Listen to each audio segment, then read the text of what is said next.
Hey guys, welcome back to another Car Spec Garage video. Today we're talking about charging your EV. Basically, this video is going to be about 40 cars in total and what their charging speeds are when you go and you fast charge. Why is this important? It's important because when you go buy an EV, and this is what this video is really about as well, is what car do you buy? What EV do you buy? It's important to know when you're traveling in these cars, and I'm in my Genesis GV60 today. When traveling in these cars, you want to make sure you pick a car that A, fits your budget, B, has a good range. Now, this video is not necessarily going to be about range in cars. I'll give you some estimates as we go through the list. But it's more about charging, and then how fast can the car go, or the EV go, while you're charging. So that 10 to 80% is kind of where you're looking at in charging.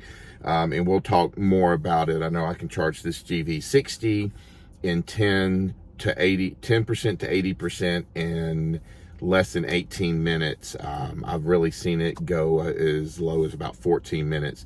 And this range is supposed to be about 243 miles of range, but I usually get about 270 out of it. So there you go. So we always worry about, oh my gosh, this EV can't do 400 miles of range. Well, you don't really need an EV to do 400 miles of range. What you need it to do is charge efficiently inside that 10% to 80% zone. And that's what we'll call that, is a 10 to 80% zone. That's where you want to see efficiency for your car as you're traveling on a road trip. I don't care if that road trip's 100 miles or if that road trip is 1,100 miles that I took on this car when I bought it in Connecticut to drive it back from Alabama. So 40-ish cars we're going to go over. It's going to be a range of high-end cars all the way down to lower-end cars and trucks and SUVs, all of it mixed together. But we're going to talk specifically about the kilowatts an hour that these things can take in and consume so that your charging is quick. That is one of the most important things that you need to know when you're buying an EV. Outside of the range, of course, price for your budget, is how fast will this EV charge while I'm sitting and waiting. So the quicker the better, of course, to get you to the next charging station or wherever your destination is. So hang tight. Let's get this thing started.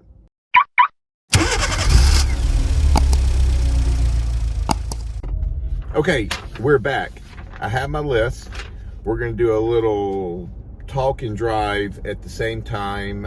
Again, there's 40 cars that we're going to go over, so bear with us on this. I think that it's important. Watch it to the end. Please like and subscribe, ring the bell, helps the channel build. This is going to be very good. A lot of good information here to go with when you're looking to buy your next car, it being an EV. Okay, so let's get started. Again, we're going to focus on kilowatts an hour, or your kilowatts that this thing is, the car's taking in to charge. And of course, these will be all on DC fast chargers. So you're going to want to pay close attention to this list. So number one on my list, 2022 Hummer EV pickup. The pickup can go up to 350 kilowatts per charge. That's important because the faster the charge, the faster you can get out of the charging station and onto your destination or to the next charger. So the 2022 Hummer EV pickup, 350 kilowatts. The 2022 Lucid Air, that one can get up to 300 kilowatts, which is fast. I mean, that's blazing. So you're talking 80%. I mean, this thing is flying. There's no doubt about it. So again, the Lucid Air, I think, can go up to about 500 miles of range, which is absolutely amazing. So you don't need as many stops, but when you do stop, you want the stops to be fast. So the Lucid Air is 300 kilowatts. The next up is a 2024 GMC Hummer EV SUV, not the truck, the SUV. That one is at 300 kilowatts as well. So again, the range is going to be good in those. Those are going to be very heavy vehicles. So 300 kilowatts is going to be great. Now, it's not going to hold this whole 300 kilowatts, or any of these cars won't hold that from beginning to end, right? You've got to precondition to the charger, let that charge ramp up to as high as it can get on a 350 kilowatt charging system like at EA. Teslas won't reach that. I think Teslas go up to 250 kilowatts maybe. So you're definitely going to want to look at some really high-speed chargers like Electrify America, as long as they're working. All right, fourth on the list is the Audi e-tron GT. That one is 270 kilowatts while you're charging. Now, the nice thing about that, and we'll also go ahead and list number 5, 2022 Porsche Taycan. That's 270 kilowatts, same car, different badge. So the reason why the 270 seems low, but compared to like the Hummer or the Lucid Air, it's really not. The thing is, these cars are built off of 800 volt architecture for charging, so you're going to get a lot of speed in. The same thing is going to be on some other ones, and I'll note those that I know that are 800 volt systems instead of the 400 volt system. All right, so number 6 is the Tesla Model S. That comes in at 250 kilowatts. Now, we all know about Tesla, and the next few are going to be all Teslas. We all know about Teslas. Their infrastructure is amazing. It's almost flawless, almost. Nothing's perfect, but it's close. And they really do good charging and stuff, especially with Tesla owning the chargers and owning everything about the whole infrastructure, from building the cars to charging them. So everything is really tightly woven together, and it really does help to maximize their charging. The next one, number 7, is the Tesla Model X. These are all 2022s. Then the Tesla Model 3, and 9th is the Tesla Model Y. All of the Teslas are 250 kilowatts. Perfect. Great speeds. Yeah, you're not going to get as fast as maybe the e-tron or the Lucid Air or something like that, but you're going to get some really fast charging speeds. All right, number 10 is what I'm driving, the GV60. This is built off of the 800 volt charging system, and it's at 250 kilowatts as well. Now, I've been all the way up to 250 and really past it in this GV60 if it preconditions pretty well. So I've heard that you can get into the 300s with the GV60. I have personally never seen it. I hear mixed or conflicting information on that. So I kept it at the 250 kilowatt. I think that's a good place to be, to at least report to you on this car, but I have seen it get past that. All right, number 11 is a 2022 Kia EV6. That one's an 800 volt system as well, and that one's at 240 kilowatts. And then the next one below that, and we'll get back into it, is the number 12, the 2022 Hyundai Ioniq 5.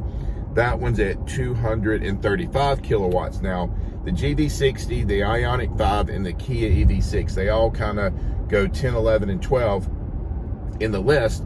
And the reason why they're together is they're all based off the 800 volt system. They're all the same platform that I'm using on my GV60. All three of them are the same. So 10 to 80%, they say 18 minutes. I have seen a little better than 18 minutes, depending on preconditioning. I have seen 18 minutes, but never past 18 minutes. The best I've gotten in this GV60 is about 14 minutes of charge. Now, when I drove from Connecticut to Alabama, 1,100 miles, I charged all the way down to Alabama. I think it was like 11 charging stops. My average charging time on all of those combined together were like 11 minutes. So some were a little more, some were a little less, but combined, averaged out 11 minutes. Okay, number 13, the Rivian R1S. So that's their SUV, 220 kilowatts of fast DC charging. Not bad at all. And the Rivian R1T, the 2022 Rivian R1T, same thing, 220 kilowatts charging. Again, incredible speeds. Rivian's got their own charging network. It's not really that big yet, not like Tesla's or EA's or maybe charge points, but they're getting there. And I always say, if you can charge in the manufacturer's charging infrastructure, do that. It's going to be probably the best experience. EV is probably going to be the worst experience unless you have some plug and play or whatever. Then that might be okay. But yeah, if you can always go to Tesla to charge for your Teslas, and go to Rivians to charge for Rivians. Unfortunately, Hyundai, Genesis, Kia, they have to use third-party charging stations because they don't have their own. So, and it's not always the most pleasant experience. All right, number 15, 2022 BMW iX. This is 200 kilowatts. I know Kyle with Out of Spec reviews. I know he's big on the BMW iX, the SUV. The iX is the SUV. I know he's big on that. That is a great road tripping car. I had one on order, but BMW canceled my order to make me go into the next year, and I think they bumped it up 6,000 on me, and they didn't honor what they originally had, and I just canceled it immediately and just said, I'm not going to do business with the company that is not going to honor what they originally said. If they can't build my car fast enough, that's not my fault. That's theirs. I don't care about constraints, supply chain issues, or whatever. I could care less. That's up to them. That's not up to me as a consumer. So I moved on and ended up getting, we'll talk a little bit later down the line here, but the Mach-E, sold that, made a lot of money, then got this GV60. Okay. Next on the list, number 16, 2022 Mercedes EQS. So that's going to be the sedan, or that's going to be the SUV itself. Those come in at 200 kilowatts for charging. Again, not bad. I've driven them. Matter of fact, I've got the review on the SUV on this channel, so definitely look for that on my channel. It was a great review. I absolutely loved the doing a review on that car. It was super, super nice. Okay, we're going to park for a few minutes here. Okay, next on the line is the 2022 BMW i4, 195 kilowatts of charging speeds. These are all DC fast charging. Then you have number 18, the 2023 Cadillac Lyriq, 190 kilowatts. I'm really surprised at that, because in the Hummer line, they've got that speed, and I'm not sure why they didn't do that on the Cadillac. I'm not sure why they didn't bring that over. They should have. I mean, the Lyriq is beautiful. I sat in it at Amelia Island a couple of weeks ago for the concourse, and I'll tell you what, I was in love with the car. I think the outside of the car looks great. The interior is beautiful. It's what you expect in a Cadillac. Again, I'm not sure why they didn't bring over that the charging speeds to the Lyriq. It doesn't make any sense to me. Okay, number 19, 2023 Mercedes EQE. That's going to be the sedan, or the SUV, if I'm not mistaken. And that's 170 kilowatts. Now, I'll tell you, that's kind of disappointing on Mercedes side. I don't know why they didn't at least get up in like the 250s and up. You know, that's a premium car, a premium price tag. I just think that it's a little too slow in charging. It should have been done. It should have been better. 2023 Volkswagen ID Buzz. I got to see one of those at Amelia Island, and that was really cool. Matter of fact, Kyle Connor with Out of Spec reviews, he got to drive it down there. I didn't get a chance to meet him, but he got to drive it down there. And so I think you can go to his channel, and he's got a review on that, or at least some of the experience of driving it. 2022, this is number 21 in the list. 2022 Polestar 2, 155 kilowatts. Now we're starting to get into kind of some disappointing numbers, I think. Really, I think anything below 200 is disappointing to me. Again, we buy these cars not only just to charge at night and drive around the city, but some of these cars are good cars to take on road trips. And the faster the charging, the better the experience is. EVs are about experiences more than most anything else, I believe, when you're buying it. So charging, range, the ownership, all that stuff is about the experience of the EV compared to just its gas counterpart. So numbers are starting to get a little bit more disappointing. The Volvo C40 Recharge, 155 kilowatts. Now this is what's really, really disappointing. The 2022 Ford F-150 Lightning, 150 kilowatts. This is a workhorse of a truck, 150 kilowatts. It is slow.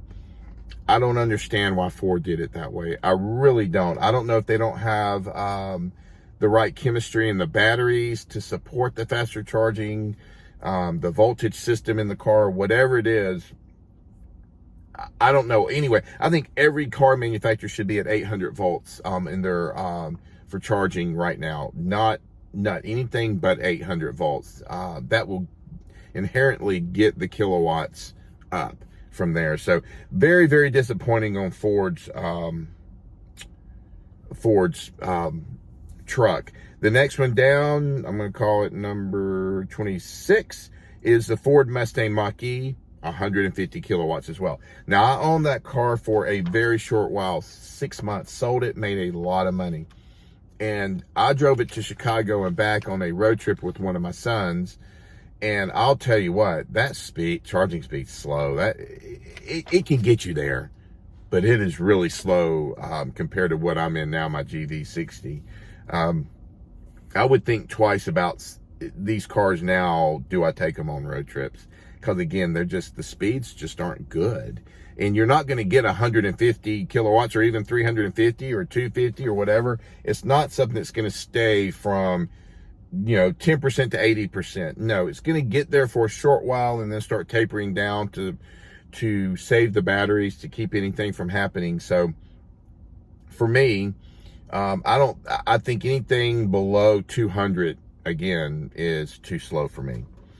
All right, so the Ford's very, very, very disappointing. All right, Audi e-tron, 150 kilowatts as well. Now the e-tron, it'll hold the 150 up to 80%. If I remember, I owned an e-tron for a while as well. I've owned a lot of these EVs, and the range is around 190, maybe 200 miles, kind of just very disappointing in the range on a large scale vehicle. The charging, even at 150, it's okay, but it will hold that 150 straight through to about 80%. So that makes it a little bit more livable, but yet the range is just not as good, especially when you hit winter months. The range even drops more. So, all right, I think we're around 27. The 2023 Toyota BZ4X, 150 kilowatts. The range sucks on it. The charging sucks on it. It looks okay. I think it's a good commuter car. I wouldn't be traveling at all in that car. Long trips. The Nissan Aria, I guess, is how you pronounce it. 130 kilowatts. No. I don't get it. You're coming out with all these manufacturers are coming out with these cars. I mean, my gosh, just a few years ago, all we talked about was Teslas. That was it. Maybe a Chevrolet Bolt or something, but we just talked about Teslas. That was all that was there. And they had the playbook. They could have taken the charging pages out of it and did it with theirs and would have been great. But all of these, they say they want to be in the business, but I don't really think they want to be in the electrification business. I really don't think so. I think they're just doing that just to appease people. And they're building very subpar charging systems in these cars. I don't get it. Okay. Number 29, the 2023 Audi Q4 e-tron, 125 kilowatts. That is pathetic. They should be at least 150 and up. Really, 200 and up is where all these cars should be. So kind of disappointing. The 2023 Volkswagen ID4, 125 kilowatts. Very disappointing as well. Again, a lot of these, you know, when you start getting to the 130, 125 and below, these are commuter cars around town. You charge them at night and it's perfectly fine. But long trips, waiting to charge, no way would I just pick a gas car and drive at that point. The 2022 Jaguar I-Pace, 100 kilowatts. So now we're even dropping, now we're getting below, getting close to getting below 100. This is really disappointing. The Mercedes EQB, 100 kilowatts. I'm like, come on, Mercedes, at least 150, at least 150 on that one. 100 kilowatts is pathetic. Again, a great commuter car. I wouldn't drive it on a long trip anywhere, not at all. 2023 Nissan Leaf, 100 kilowatts. That car started as a commuter car. It's going to stay a commuter car if they're going to keep that up. Again, I don't think Nissan cares to be in the electrification business as much with what they're pushing out. The next one is number 34 on the list, I think. The 2023 Subaru Solterra, I think I'm pronouncing it right. 100 kilowatts. I'm like, anyway, probably a great commuter car. 2023 Kia Niro EV, 85 kilowatts. Now we're really getting to, that's just a good commuter car. The 2022 Hyundai Kona Electric, 75 kilowatts. Again, I know they're keeping the price down. I know the further we go down the list, the cheaper the cars are price-wise. I'm not saying the car's cheap, just the price point. And so I guess that's how they get to that price point, is smaller ranges, smaller charging speeds.